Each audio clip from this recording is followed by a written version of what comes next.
नमस्कार, खास कार्यक्रम में आपका स्वागत है। मैं हूं विनोद कुमार। दर्शकों, सत्ता का खेल तो चलेगा ही। सरकारें आएंगी, सरकारें जाएंगी, पार्टियां बनेंगी, पार्टियां बिगड़ेंगी, मगर देश रहना चाहिए, इसका लोकतंत्र अमर रहना चाहिए। ये कहना है स्वर्गीय अटल बिहारी वाजपेयी का। और आज लोकतंत्र के महापर्व का 5वां चरण है और निरंतर मतदान हो रहा है। उत्साह लोगों में देखने को मिल रहा है। मतदाता लंबी लंबी कतारें, हम देख रहे हैं कि तापमान निरंतर बढ़ता जा रहा है। निरंतर बढ़ते तापमान के बीच में भी लोकतंत्र पर विश्वास करते हुए लोग लंबे लंबी कतारों में लग करके अपने मताधिकार का इस्तेमाल कर रहे हैं। हम भी अपने कार्यक्रम के माध्यम से लोगों से यही गुजारिश करेंगे, वोटर से यही गुजारिश करेंगे कि वो अपने मताधिकार का इस्तेमाल कर और अपने चुनिंदा उम्मीदवार को चुने जिसको आप पसंद करते हैं। लेकिन आपको बताते चले कि 5वें चरण की बात करें तो 49 सीट्स टोटल हैं और इसमें 82 फीमेल्स हैं और 613 पुरुष जो हैं उम्मीदवार हैं। यानी इनका भाग्य जो है आज शाम को ईवीएम में बंद हो जाएगा और जिसका खुलासा 4 जून को होगा जब मतगणना शुरू होगी। इसमें आपको बताते चले कि महाराष्ट्र की 13 सीटें, पश्चिम बंगाल की 7 सीटें, बिहार की 5, ओडिशा की 5, झारखंड की 3, जम्मू कश्मीर की 1 और लद्दाख, दोनों ही केंद्र शासित प्रदेश है, 1 सीटें हैं जिन पर मतदान हो रहा है। अगर जम्मू कश्मीर की बात करें तो कश्मीर की अगर बात करें तो श्रीनगर में 38% मतदान हुआ तो बारामूला सीट में ज्यादा मतदान होने की उम्मीदें लगाई जा रही हैं। उसको बहुत सारे कारण हैं, उसके नंबर ऑफ रीजन है। उसका एक कारण ये भी है कि एसटी समुदाय, ट्राइब्स को एसटी का दर्जा दिया गया है और बारामूला सीट में काफी ज्यादा तादाद एसटी समुदाय की है और एसटी समुदाय इस खुशी का इजहार अपने मताधिकार का इस्तेमाल करके करे। लेकिन जैसे मैंने कहा था कि सरकारें आएंगी, सरकारें जाएंगी, पार्टियां बनेंगी, पार्टियां बिगड़ेंगी, देश रहना चाहिए और देश का लोकतंत्र अमर रहना चाहिए। स्वर्गीय अटल बिहारी वाजपेयी ने कहा था हमें लोकतंत्र को मजबूत करना है क्योंकि भारत विश्व का सबसे बड़ा लोकतांत्रिक देश है। इसी पर हम 5वें चरण के मतदान पर हम करेंगे। मेरे एक्सट्रीम राइट में बाबा भीमराव अंबेडकर जी ने, रामजी अंबेडकर जी ने जो हमारे को विशेष प्रावधान दिया, उस प्रावधान के चलते आहिस्ता आहिस्ता अपलिफ्टमेंट शुरू हो गई एससी, एसटी और ओबीसी समुदाय की, जो शायद कांग्रेस को रास ना आई। इसीलिए कांग्रेस वालों ने कहा कि जिस तरह से हमने इस देश के पहले 2 टुकड़े किए, हिंदुस्तान पाकिस्तान, फिर तीसरा बांग्लादेश किया और चौथा भी ये शायद जम्मू कश्मीर के रूप में कर चुके होते अगर माननीय नरेंद्र मोदी जी 90 के दशक में शेर की तरह आकर लाल चौक में ना दहाड़ते और बताते कि आओ मैंने पिया है माँ का दूध और तुम में दम है तो जरा कुछ कर कर दिखाओ, और हमारे को ना बचाते और तो आज हम शायद पाकिस्तान का हिस्सा होते, यहाँ करेंसी भी दूसरी होती, प्रधानमंत्री भी दूसरा होता और पता नहीं हमारा क्या हाल होता। तो मुझे लगता है कि जिस तरह से ये सब कुछ किया गया और कांग्रेस ने उसी नीति को चलते हुए फिर धर्म विशेष में लोगों को बांटने की कोशिश की है कि वो एक धर्म के लोगों को कर्नाटक के अंदर 2014 से कर्नाटक के अंदर जो उन्होंने किया ना विनोद जी, सबसे पहले उसके ऊपर करने की बात जरूरत थी। 12% के लोगों को 27% की रिजर्वेशन में से जो एसटी, एससी और ओबीसी जो थी उसके बस में लेने की, छीनने की जो कोशिश की गई और दी गई। इसीलिए मुझे लगता है कि नरेंद्र मोदी जी को, पूरी भारतीय जनता पार्टी को एसटी, एससी और ओबीसी समुदाय के लिए खड़ा होकर यह बात करना पड़ी कि कांग्रेस के इन मंसूबों को हम कामयाब नहीं हो देंगे। अब इसे कोई कहे कि डरने की बात है या कुछ कहे तो मुझे लगता है हाथ कंगन को आरसी का कर्नाटक का डाटा उठा के देख लीजिए कि कांग्रेस के षड्यंत्र और कांग्रेस के मंसूबे क्या थे। जगदीप जी, आप सहमत हैं अभिजीत जी की बात से? और दूसरी बड़ी बात है, प्रधानमंत्री नरेंद्र मोदी ने यह भी कहा कि एससी, एसटी समुदाय के आरक्षण को लेकर के पंडित नेहरू ने सभी चीफ मिनिस्टर्स को चिट्ठी भी लिखी थी, इस पर पुनर्विचार किया जाए।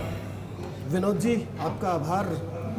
दरअसल ये मुझे लगता है कि इस देश की ही एक बड़ी विडंबना बन चुकी है कि जो भारतीय जनता पार्टी विगत 10 सालों से सत्ता आसीन है, बजाय इसके कि उन्होंने इन 10 सालों में क्या किया, किस तरीके से इस देश का सांप्रदायिक सौहार्द बिगाड़ा, किस तरीके से जाति, धर्म और संप्रदाय के नाम पर लोगों को बांटा और किस तरीके से आज इनके पास कांग्रेस को कोसने के अलावा अपना बताने के लिए कुछ नहीं है। दूसरी बात विनोद जी, यह भी इस देश ने पहली बार देखा कि प्रधानमंत्री जैसे पद की जो गरिमा होती है जी, उसको जैसे माननीय प्रधानमंत्री, कार्यवाहक प्रधानमंत्री नरेंद्र मोदी जी ने तार तार किया है, उससे ये पूरा देश आहत है। उनका कोई बयान आप उठाकर देख लीजिए, कई बार तो ये समझ में नहीं आता कि आखिर हमारे, पहले भी इस मंच से कह चुका हूं कि हमारे देश का इलेक्शन कमीशन मर चुका है। फिर आप बात चाहे शुरुआत करें इंदौर से, घूमते हुए आप आ जाएं खजुराहो तक और उसमें सूरत भी जोड़ ले, तो जिस तरीके के हालात इन्होंने बनाए, और अभी आपने देखा किस तरीके से श्याम रंगीला जैसे एक अदने से कलाकार को नामांकन नहीं भरने दिया गया, जबकि इतना बड़ा चेहरा है हमारे मोदी जी। तो ये सब बताता है कि इलेक्शन कमीशन इतनी कुव्वत नहीं रखता कि इतने जहरीले बयान मोदी जी के आने के बाद भी नोटिस तक उनको सर्व कर दिए। ये वो टीएन शेषन का दौर नहीं है। तो मैं पूछना चाहता हूं इनसे कि ये जो इजाफा आपने रातों रात किया है, इसका क्या कारण है, और क्यों ना ये देश की जनता शक करे आपकी इस चुनावी प्रक्रिया पर। जी विनोद जी। अध्यक्ष जी, क्या आपको लगता है कि इलेक्शन कमीशन की भूमिका पे संदेह प्रश्न है? देखिए, जब जो रोल है इलेक्शन कमीशन ऑफ इंडिया का वो डाउटफुल है। विनोद जी, एक बात तो स्पष्ट है, जी, दोनों प्रवक्ता है, बहुत अच्छा अपनी पार्टी का डिफेंड करते हैं। पक्ष रखा, इनका फर्ज भी बनता है। लेकिन जब आपका सामने एक चीज़ आती है कि आपने शाम को बताना है कितनी परसेंटेज पोलिंग हुई है, 6 बजे तक आपका टाइमिंग है, चलिए हम मान लेते हैं कि 7 बजे 8 बजे तक जो वोटर अंदर हैं उनको वोटिंग करनी है। आज ज़माना इलेक्ट्रॉनिक का है, मोबाइल का है, हर चीज़ का है। हर एक घंटे के बाद आप पोलिंग बता रहे हैं, 12 बजे की पोलिंग ये है, 1 बजे की पोलिंग ये है, 2 बजे की पोलिंग ये है। और 6 बजे के बाद क्या प्रॉब्लम आ जाती है? मानते हैं कुछ प्रॉब्लम आ जाती है, 2 4 5 घंटे के लिए प्रॉब्लम आती है।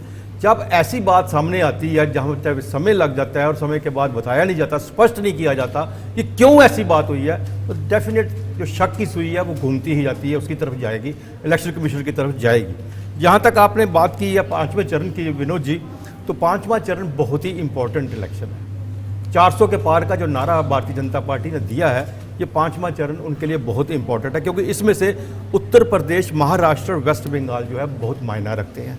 14 सीटें, 14 और 13 सीटें जो महाराष्ट्र की हैं, भारतीय जनता पार्टी के पास खोने के लिए बहुत कुछ है।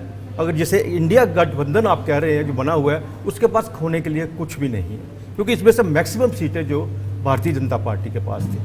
और जहाँ तक हम बारामूला की बात कर रहे हैं, बारामूला मैं समझ रहा हूँ इस वक्त, अभिजीत जी मेरे साथ भी सहमत होंगे कि इस वक्त बारामूला कॉन्स्टिट्यूंसी का जो चुनाव है वो पूरे देश में सबसे अच्छी, तू बहुत सुंदर, तू बड़ी वफादार हमारे साथ, तेरे जैसा कोई नहीं। और जब वो अक्सर इनको आंखें दिखाती, क्योंकि सिर्फ आशिक है, मानती तो है नहीं इनकी बात, तो उसके बाद तू बेवफा, तू दफा, तू खत्म हो जा, तू जल जा, तू भुन जा।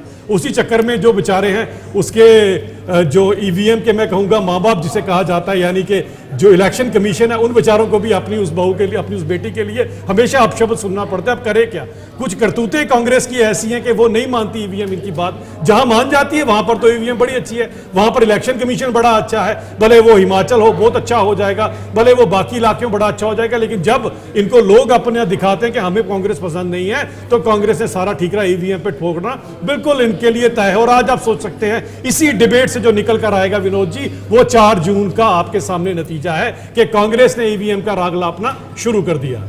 जी अभिजीत। विनोद जी, मैं चाहूंगा क्योंकि अभी इन्होंने सीधा सवाल आप मनीष जी से ले लीजिए, पर इसके बाद मैं रिक्वेस्ट करूंगा कि मुझे मौका दीजिएगा कि आज जरा मैं इनको 2 टूक चलिए अभी दे दीजिए। इनकी आदत है, इनकी आदत है, इनका ये एक अंदाज बन गया। और देखिए अहंकार कितना है, करोड़ों में चला गया इनका व्यू। अहंकार की क्या बात है, बीच में मत बोलिए, सच्चाई को अहंकार ना बोलिए। आपको मैंने टोका नहीं अभिजीत जी, मैं बड़े आदर के साथ कहना चाहता हूं, बिल्कुल हमारे ईवीएम का भी इतना आदर कीजिए तो मैं जरूर शुक्रिया करूंगा आपका। अब मैं बोलूं, मैं बहुत शुक्रगुजार हूं कि आपने बड़े संजीदा तरीके से जस्टिफाई किया। विनोद जी, अब मुझे लगता नहीं कि मुझे बार बार ये बोलना पड़ेगा या बोलना चाहिए, क्योंकि ये हमेशा से डिरेल करते हैं मुद्दे को, लेकिन अब यही सवाल पर हमारे वरिष्ठ पत्रकार ने भी कुछ शब्द रखे हैं, अपना जो उनका पॉइंट ऑफ व्यू है, तो मैं चंद चीज़ें जनाब आपको भी बताना चाहूँगा। पहली तो बात ये, अक्सर ये जो इनका तरीका है कहने का कि कांग्रेस जो है जहाँ जीतती है वहाँ बात नहीं करती और बाकी जगहों पर सवाल रेज करती है। देखिए, सवाल को समझना पड़ेगा। ईवीएम पर जब बात होगी तो यही वो पहले लोग थे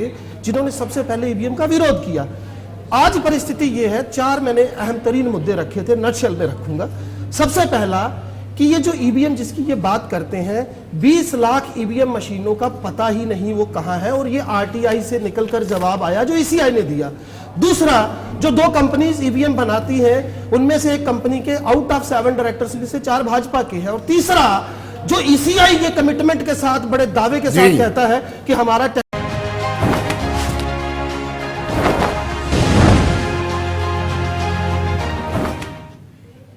ब्रेक के बाद एक मरतबा फिर स्वागत है, और मैं मुनीष जी से जानना चाहूँगा। मुनीष जी, मिले सुर मेरा तुम्हारा और सुर बने हमारा, आपको भी ईवीएम से ज़रूर दिक्कत होगी, हालांकि सुप्रीम कोर्ट ऑफ इंडिया और इलेक्शन कमीशन ऑफ इंडिया की जो दलील थी उस पर सुप्रीम कोर्ट ने ईवीएम को क्लीन चिट ऑलमोस्ट दे दी है। आपको भी दिक्कत है? देखिए, सबसे पहले तो लोकतंत्र का सबसे बड़ा पर्व चल रहा है, आज 5वें चरण का मतदान है। मैं आपके दर्शकों से, तमाम देश की जनता से अपील करूंगा कि अभी भी आधा दिन बचा हुआ है, जिन्होंने मतदान नहीं किया बाहर निकलें और मतदान करें। उसके बाद देखिए, जो कल गत दिवस जो शोपियां के अंदर और पहलगाम के अंदर आतंकवादी हमले हुए, कड़े शब्दों के अंदर उसकी निंदा करता हूं, कंडोलेंस प्रकट करता हूं उस शोपियां के उस पूर्व सरपंच के प्रति जिसकी निर्मम हत्या कर दी गई, अपनी जान गंवानी पड़ी और सैलानियों के ऊपर जो है आतंकवादी हमले हुए। अब आते हैं ईवीएम पर। देखिए, ईवीएम पर क्या क्या हो रहा है, ये तमाम चीजें जो है अब जग जाहिर हो चुकी हैं। सुप्रीम कोर्ट ने जो है वो 11 दिनों के बाद जो डाटा आया ना, जिसमें 5.7% की वृद्धि हुई है, उस पर सुप्रीम कोर्ट ने भी अब उंगली उठाई है। 1.25 करोड़ के आसपास जो है मतदान बढ़ाकर दिखाया गया है। अब ये किन कारणों से है, कैसा, ये देश के इतिहास में ये पहली बार हुआ है और ये पहला वाकया नहीं है। जब शुरू के अंदर चुनाव आयोग ने 7 चरणों के अंदर एक लंबे मतदान का जो है वो डाटा बाहर निकाल के रख दिया कि 1.25 महीने ये मतदान चलेगा, उसी समय जो है शक की सुई देश की जनता की और तमाम विपक्षी पार्टियां की शक की सुई जो है वो बीजेपी की तरफ मुड़ चुकी थी। आज तक देश के इतिहास में नहीं हुआ। 1951 में जो लोकसभा के पहले चुनाव हुए थे,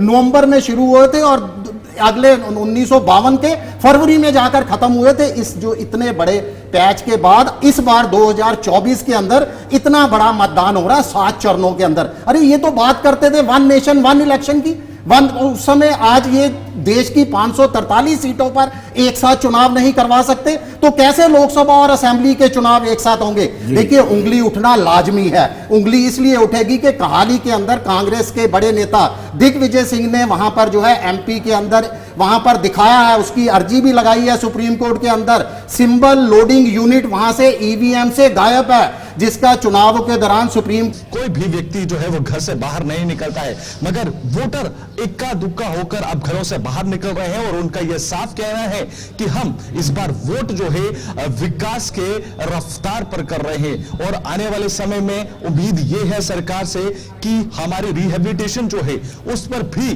जल्द सरकार जो है वो निर्णय लेगी। तस्वीरें मैं उस अनिल दिखाऊंगा कि यहां पर जो पूरी तरह से जी अनिल, चौथे चरण का भी आपने कवर किया था और चौथे चरण में श्रीनगर में मतदान हुआ था, श्रीनगर लोकसभा सीट में, और यहाँ पर भी जो विस्थापित हैं उन्होंने अपना वोट कास्ट किया था। चौथे चरण और 5वें चरण में क्या अंतर देख रहे हैं आप? क्योंकि लास्ट टाइम थोड़ा सा उत्साह कम था, इसलिए कि वहाँ पर सुविधाएं नहीं थी। एम फॉर्म तो कर दिया है निजात, लेकिन कहीं ना कहीं निराजगी जरूर थी। आज क्या लगता है 5वें चरण में?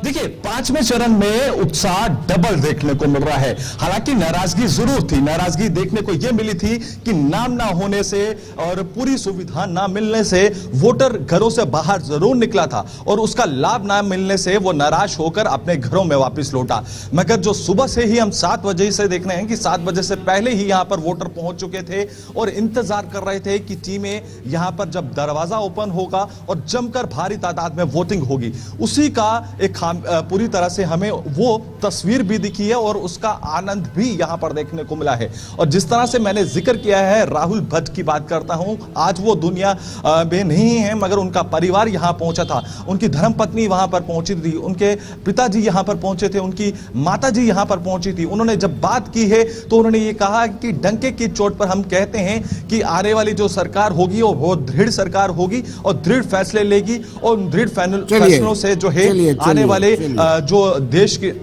चलिए अनिल जी, बहुत बहुत शुक्रिया आपका हमारे साथ जुड़े आप। अब मैं आदर्श जी से जानना चाहूँगा। आदर्श जी, आपने 2019 के भी चुनाव कवर किए हैं, 14 के भी कवर किए हैं, आपका अनुभव है, प्रचार में कितना डिग्रेडेशन आई है? सबसे पहले मैं अनिल जी की बात में थोड़ा सा कहना चाहता हूँ जी कि बारामूला के जो चुनाव हो रहे हैं इस वक्त जो हम सीट के लिए और श्रीनगर की सीट के लिए, दोनों में बड़ा अंतर है।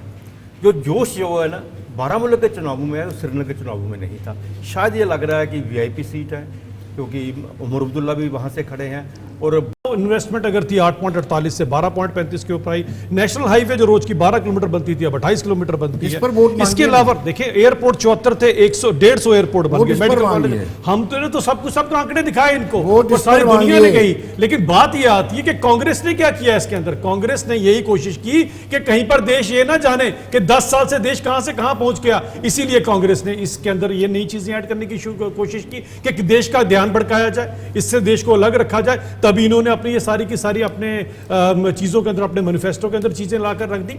आज देश को डराने का काम कौन कर रही है? कांग्रेस कर रही है। और पर्टिकुलरली धर्म के नाम पे राजनीति करते हुए जो ये काम कर रहे हैं, जिसके कारण मुझे लगता है लोगों का आरक्षण भी आज खतरे में है। तो हमें लगता है कि दायित्व यही बनता है कि कहीं एक और कोई हिस्सा ना हिंदुस्तान का ये कर दे।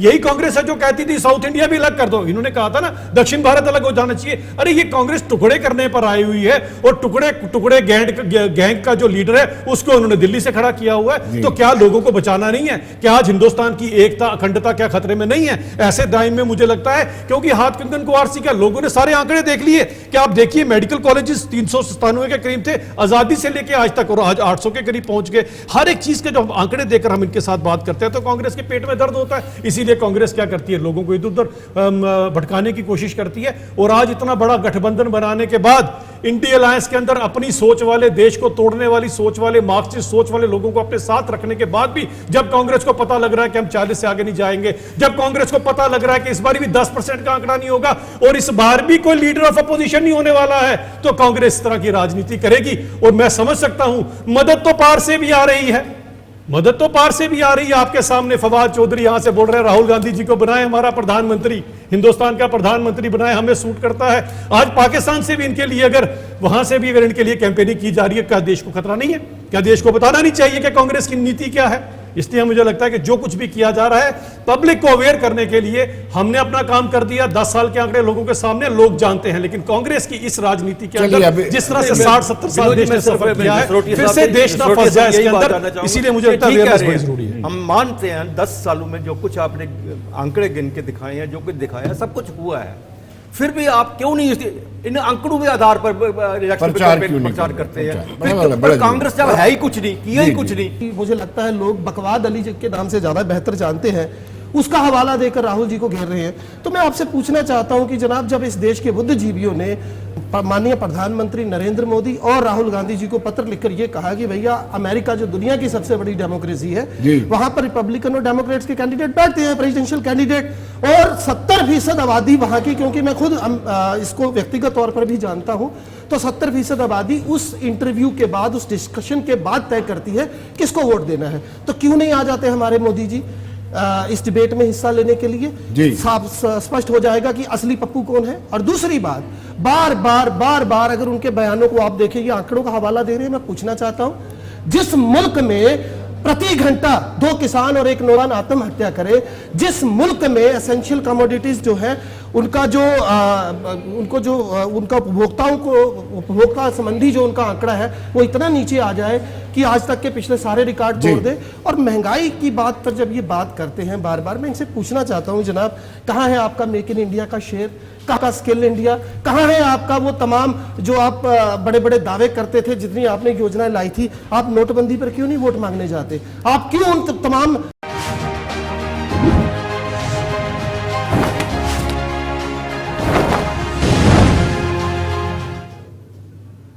ब्रेक के बाद एक मरतबा फिर स्वागत है और हम आपको बताएंगे कि इस वक्त 1 बजे तक का पोल प्रतिशत क्या रहा है। आपको बताते चले 36.73% मतदान हुआ है। ये अपने आप में एक रिकॉर्ड हो सकता है, क्योंकि 38 कुल मतदान जो है कश्मीर में, श्रीनगर लोकसभा सीट में हुआ था। तो ये अपने आप में उपलब्धि है।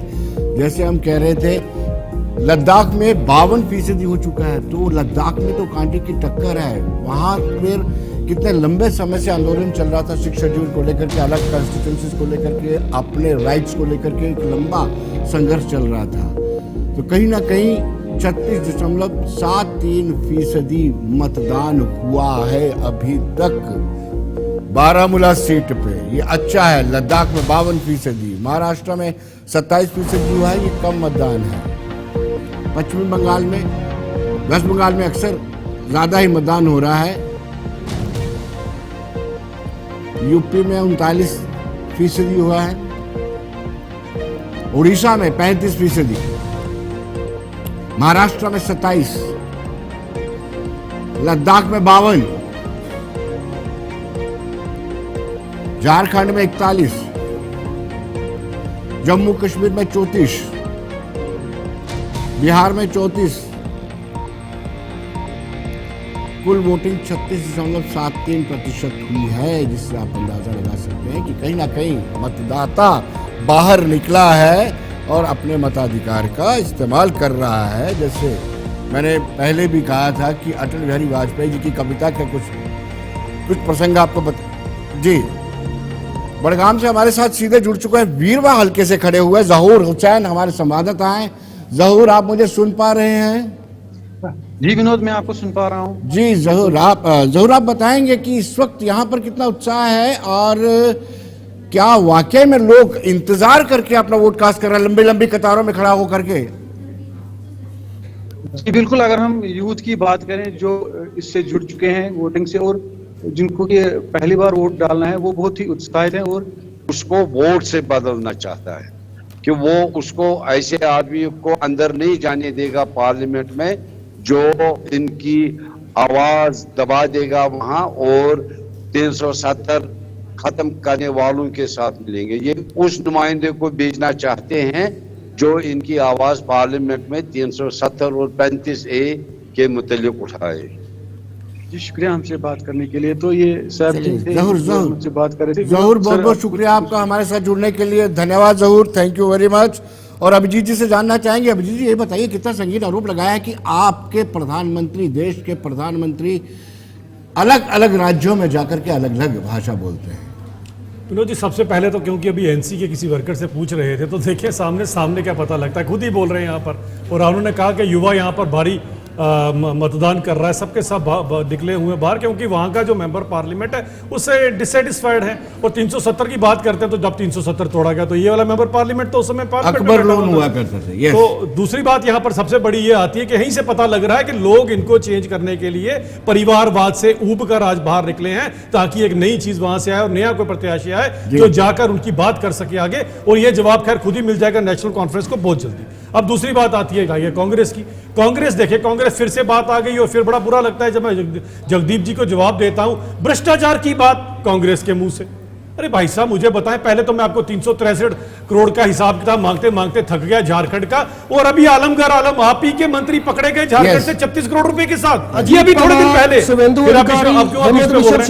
आप बीच में क्यों बोल रहे हैं? अब कहां गई आपकी सभ्यता, कहां गया आपका नॉलेज, कहां गई सब कुछ? नहीं, जब आप बोले थे तभी मैं आपको कहता हूं आप सच बोल रहे थे। आप और आपका राहुल गांधी सच बोलता है, आप और आपका राहुल गांधी सच बोलता है। अरे जाकर बाहर जो इंसान अपने देश का होकर बाहर जाके बोलता है कि अपने देश के अंदर लोगों पे इन्वेस्टमेंट नहीं करो, हिंदुस्तान के अंदर इन्वेस्टमेंट मत करो, शर्म आनी चाहिए ऐसे को। और आप क्या करोगे मुकाबला, आप क्या मुकाबला करोगे मोदी जी का? मैं चैलेंज करता हूं कि राहुल गांधी को मेरे साथ ले आओ, मेरे साथ भी। अगर राहुल गांधी अगर किसी डिबेट के अंदर जीत गया तो मैं सत्ता छोड़ दूंगा, मैं पॉलिटिक्स छोड़ दूंगा। अरे मेरा मुकाबला तो आपका राहुल गांधी कर नहीं सकता। और कहां सपने ले रहे नरेंद्र मोदी जी के साथ? मैं ही काफी हूं, मैं ही काफी हूं आपके पक्कों के लिए, मैं ही काफी हूं। सोचिएगा भी मत, क्या सोच है आपकी? देखिए, देश भर में वो कहते हैं ना, काम धंधा मंदमा, जिंदगी बना दी प्रचंडवा झंडवा, फिर भी 400 का घमंडवा। अब आते हैं महाराष्ट्र में, जो आप कह रहे हैं सबसे कम यहाँ पर मतदान हुआ है, सबसे कम जहाँ पर मतदान हुआ, यानी कि आपका सुपड़ा वहां से शाप है। अरे सबसे कम मतदान महाराष्ट्र में आपका सुपड़ा साहब, आपका सुपड़ा साहब।